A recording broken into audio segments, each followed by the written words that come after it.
কে বলেছে বাচ্চারা কাজ করতে পারে না? আসলে ওদের মতো গুছিয়ে কাজ কিন্তু কেউ করতে পারে না।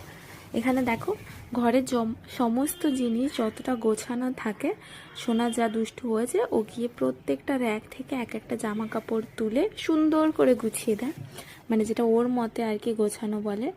যা থাকবে সমস্ত ফেলে এলোমেলো করে দেয়, এটাই কিন্তু হচ্ছে ওর গোছানো। দেখো এখানে ও কি সুন্দর করে গুছিয়ে রাখছে জামা কাপড়।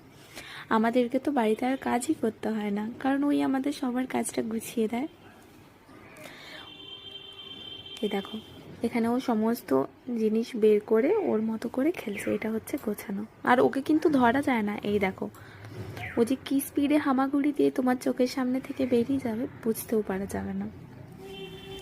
এখানে ওকে বলছিলাম একটু দাঁড়াও, আমি তোমাকে দেখাচ্ছি যে কিভাবে গোছাতে হয়। বল মামা, আমি তোমাকে শিখিয়ে দিচ্ছি না হয়।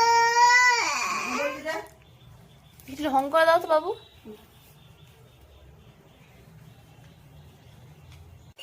কত ইনোসেন্ট একটা ফেস বানিয়েছে দেখেছো?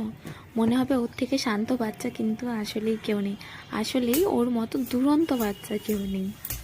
দেখো, এখানেও চলে গেল, আর ওর পেছন পেছন আমি দৌড়াচ্ছি ওকে ধরার জন্য। বাবু, শশা দিয়ে কি তোমরা এর আগে কেউ ফেসিয়াল ট্রাই করেছো? যদি না করে থাকো, দেখো আমার সোনার কাছ থেকে এটাও শিখে নাও যে পুরো গায়ে শশা মেখে কি করতে হয়। কি করছে এটা শশা নিয়ে? কি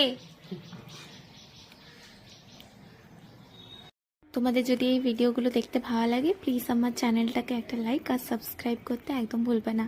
আবার দেখা হচ্ছে নেক্সট ব্লগে।